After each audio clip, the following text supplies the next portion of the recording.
Hello, नमस्कार, आदाब। स्वागत है आप सभी का एक बार फिर से स्कैन इंस्टीट्यूट के इस यूट्यूब चैनल पे और आप देख रहे हैं स्कैन न्यूज़।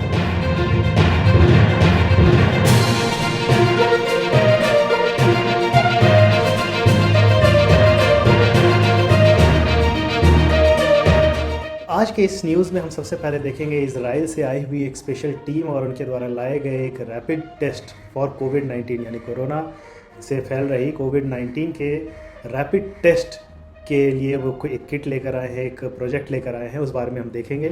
इसके बाद आगे बढ़ते हुए हम देखेंगे पीएम केयर्स फंड में जो आप पैसे डोनेट करते हैं वो कहाँ जा रहा है और उसका इस्तेमाल कैसे हो सकता है। और अंत में हम देखेंगे टाइगर्स और उनसे रिलेटेड उनके कंजर्वेशन और उनके नंबर्स में हो रही बढ़ोतरी से रिलेटेड कुछ न्यूज़।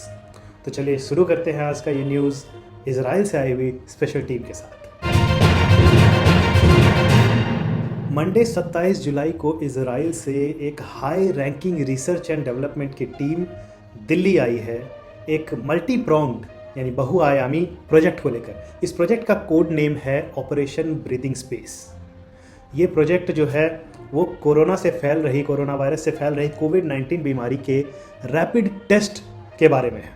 ये जो मल्टी डायमेंशनल प्रोजेक्ट है इसे कोऑर्डिनेट करेगी इजराइल की मिनिस्ट्री ऑफ फॉरेन अफेयर्स और इंडिया की मिनिस्ट्री ऑफ डिफेंस और मिनिस्ट्री ऑफ हेल्थ एक साथ मिलकर। इस प्रोजेक्ट का मेन मुद्दा जो है वो इंडिया के कोविड-19 पेशेंट्स पर टेस्ट करना और उनसे डेटा इकट्ठा करना है। इजराइल के एम्बेसडर रॉन माल्का ने कहा है कि इनमें से अगर एक भी टेस्ट इफेक्टिव प्रूव होता है और 30-40 सेकेंड के अंदर अगर रिजल्ट दे देता है कोविड-19 के पॉजिटिव या नेगेटिव होने का, तो एक पूरी दुनिया के लिए ही एक गेम चेंजर साबित होने वाला है। एटलीस्ट हम किस तरह से बिहेव करते हैं जब तक कि मार्केट में वैक्सीन नहीं आ जाता है, इस डोमेन पर तो ये ज़रूर असर करने वाला है।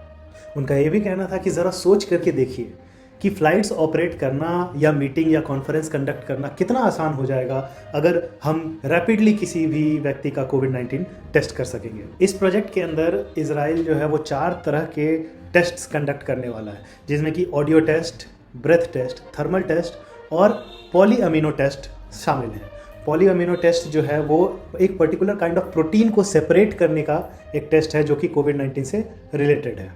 ऑडियो टेस्ट में जो है पेशेंट की आवाज़ को रिकॉर्ड करके उसे मशीन लर्निंग और आर्टिफिशियल इंटेलिजेंस की मदद से जांचा जाएगा।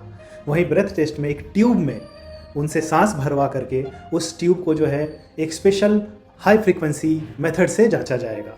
इन टेस्ट्स का जो है एक सिंपल इन सभी का एक सिंपल टेस्ट जो है वो इजराइल के पेशेंट्स पर किया जा चुका है। अब बारी है इंडिया के, क्योंकि इजराइल में छोटे नंबर ऑफ पेशेंट्स पर ये टेस्ट कंडक्ट किया गया था, तो अब बारी है इंडिया के एक थोड़े लार्जर ग्रुप ऑफ पेशेंट पर इन सभी टेस्ट को कंडक्ट करना और उनसे डेटा इकट्ठा करने के बाद उन्हें बिग डेटा एनालिसिस की मदद से इवॉल्व किया जाएगा और उन्हें और बेटर किया जाएगा।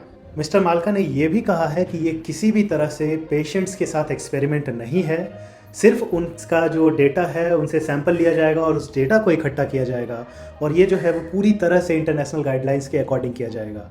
किसी भी तरह से पेशेंट्स के साथ इन्वेजन नहीं होगा। और उनका ये भी कहना है कि अभी तक जो इजराइल में टेस्ट हुए हैं उनके रिजल्ट काफ़ी पॉजिटिव मिले हैं। मंडे को इजराइल की टीम एक स्पेशल प्लेन से काफ़ी हाई एंड इक्विपमेंट्स के साथ इंडिया आई है, जिनमें कि 83 स्पेशल रेस्पिरेटर्स भी शामिल हैं। ये स्पेशल रेस्पिरेटर्स जो कि इजराइल से भी एक्सपोर्ट करने के लिए बैंड है, उन्हें एक्सपोर्ट नहीं किया जा सकता है, लेकिन इजराइल ने इंडिया के साथ इस डील को ध्यान में रखते हुए एक स्पेशल केस कंसिडर किया है और 83 ऐसे स्पेशल रेस्पिरेटर्स इंडिया भेजे गए हैं। ये उन पेशेंट्स को हेल्प करेगा जो कि सीरियसली इल हैं, जो कि जिन्हें ब्रीदिंग में काफ़ी दिक्कत हो रही है, जो कि काफ़ी ज़्यादा सीवियर सिम्टम्स शो कर रहे हैं। इसके साथ ही कई तरह के रोबोटिक इक्विपमेंट्स भी इजरायली टीम के साथ आए हैं ताकि उनका जो कांटेक्ट है डायरेक्ट मेडिकल टीम का, मेडिकल पर्सनल्स का जो कांटेक्ट है डायरेक्ट पेशेंट के साथ, वो कम से कम हो सके। इजराइल की ये टीम इंडियन डॉक्टर्स के साथ मिलकर के इनिशियल फेज़ में ये जो प्रोजेक्ट है वो एम्स दिल्ली में स्टार्ट करेगी। मंडे 27 जुलाई को सेंट्रल यूनियन गवर्नमेंट ने सुप्रीम कोर्ट में अपना पक्ष रखा है कि वो पीएम केयर्स फंड से एक पैसा भी एनडीआरएफ यानी नेशनल डिज़ास्टर रिस्पॉन्स फंड में नहीं डालने वाली है। अब इस न्यूज़ को थोड़ा सा समझते हैं कि पीएम केयर्स फंड क्या है, एनडीआरएफ क्या है और ये ट्रांसफ़र की बात क्यों आई और ये ट्रांसफ़र क्यों नहीं किया जा सकता है। तो सबसे पहले पीएम केयर्स यानी prime ministers citizen assistance and relief in emergency situations fund. ये पीएम केयर्स फंड जो है वो एक चैरिटेबल ट्रस्ट है, यानी कि पब्लिक से डोनेट किया हुआ सीधा पैसा वहाँ पर जाता है। वहीं पर एनडीआरएफ यानी नेशनल डिज़ास्टर रिस्पांस फंड, ये जो है ये एक तरह का स्टैचुअरी फंड है जिसे कि सेंट्रल गवर्नमेंट के बजट में से पैसे एलोकेट किए जाते हैं। हालांकि इनमें डोनेशन भी ओपन है, वॉलंटरी डोनेशंस के थ्रू भी लोग इनमें पैसा डालते हैं, लेकिन क्योंकि ये एक स्टैचुअरी फंड है, इसे बजट में इसके लिए स्पेशल पैसे अलॉट किए जाते हैं इसे, तो इसलिए स्टैचुअरी फंड होने के कारण एनडीआरएफ जो है उसकी ऑडिट, तो एनडीआरएफ की ऑडिट सीएजी के द्वारा की जाती है। वहीं पीएम केयर्स जो फंड है वो सीएजी के अंडर नहीं आता है, वो इंडिपेंडेंट ऑडिटर्स जो है उसकी स्क्रूटनी करते हैं। अब केस ऐसा था कि एक एनजीओ के head chief advocate Dushyant Dave ने सुप्रीम कोर्ट में एक पिटीशन फाइल किया था। उनमें कहा था कि पीएम केयर्स फंड से सारा पैसा जो कि करीब 11,000 करोड़ रुपए के आसपास है उसे एनडीआरएफ में ट्रांसफ़र कर दिया जाए।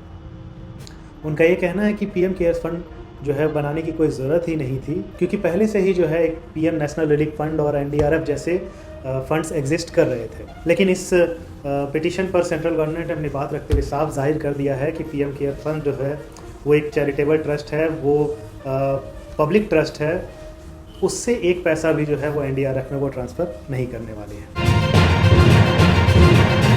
चलिए अब आगे बढ़ते हुए आज की तीसरी न्यूज़ की तरफ बढ़ते हैं, जो कि कंजर्वेशनलिस्ट के लिए काफ़ी खुशखबरी वाली न्यूज़ है।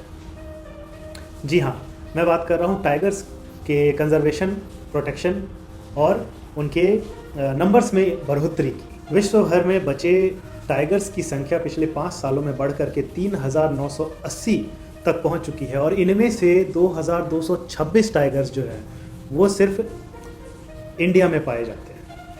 यानी कि लगभग 75% पूरी टाइगर पॉपुलेशन का 75% इंडिया में पाया जाता है। टाइगर जो है वो फूड पिरामिड के टॉप मोस्ट लेवल पर आने वाला प्राणी है और इसलिए इकोसिस्टम में इसका कंट्रीब्यूशन बहुत ही तगड़ा है। एक बैलेंस मेंटेन करने के लिए, इकोसिस्टम को मेंटेन करने के लिए टाइगर्स का जो रोल है वो बहुत ही बड़ा है, बहुत ही सिग्निफिकेंट है। Wild life institute of India और NTCA यानी नेशनल टाइगर कंजर्वेशन अथॉरिटी के द्वारा एक टाइगर सेंसस किया जाता है, जिसके रिपोर्ट्स के according NSTR Nagarjuna Sagar Srisailam tiger reserve जो है वो इंडिया में सबसे बड़ा रिजर्व है, जहाँ पे सबसे ज़्यादा नंबर ऑफ टाइगर्स पाए जाते हैं। अब थोड़ी सी बात कर लेते हैं NTCA और NSTR के बारे में। ये NTCA जो है नेशनल टाइगर कंजर्वेशन अथॉरिटी, ये हर 4 साल में एक टाइगर सेंसस कंडक्ट करती है, जिसमें कि देश भर में जो टाइगर्स हैं उनकी संख्या को काउंट किया जाता है। सबसे पहला टाइगर सेंसस 2006 में कंडक्ट किया गया था, उसके बाद 2010 और 2014 में कंडक्ट किया गया था और अभी आखिरी टाइगर सेंसस जो है वो 2018 में कंडक्ट किया गया था। इसके बाद अगला टाइगर सेंसस ऑब्वियसली 2022 में होने वाला है, जहाँ की 3,000 का टारगेट रखा गया था कि जो काउंट है, जो 2014 में टाइगर्स का काउंट 2226 था इंडिया में, उसे बढ़ा करके 2022 तक में 3,000 तक ले जाना था। और पिछले सेंसस यानी 2018 के सेंसस की रिपोर्ट की अगर बात करें तो 2967 ये नंबर ऑलरेडी पहुंच चुका है। NTCA एक स्टैट्यूटरी बॉडी है जो कि ministry of environment, forest and climate control के अंदर आती है। इसका गठन 2005 में हुआ था, जो कि जिसका कि बेस वाइल्ड लाइफ एक्ट 1972 में टाइगर टास्क फोर्स के रिकमेंडेशन पर। इसी सिलसिले में थोड़ी सी बात प्रोजेक्ट टाइगर के बारे में भी कर लेते हैं। प्रोजेक्ट टाइगर जो है वो एक ऑन गोइंग सेंट्रली स्पॉन्सर्ड एक स्कीम है जो कि टाइगर स्टेट्स को फंड करती है टाइगर प्रोटेक्शन के लिए। ये भी ministry of environment, forest and climate control के अंदर ही आता है। तो कुल मिलाकर के यहाँ का टेक अवे यही है कि 2014 से लेकर के 2018 तक में 33% की बढ़ोतरी हुई है टाइगर पॉपुलेशन की, सिर्फ और सिर्फ इंडिया में, जो कि बहुत ही प्राउड न्यूज़ है, एक बहुत ही प्राउड फील करने वाली बात है। तो उम्मीद है कि आज का ये वीडियो आपको पसंद आया होगा, सारी जानकारियाँ आपके लिए इम्पॉर्टेंट रही होंगी।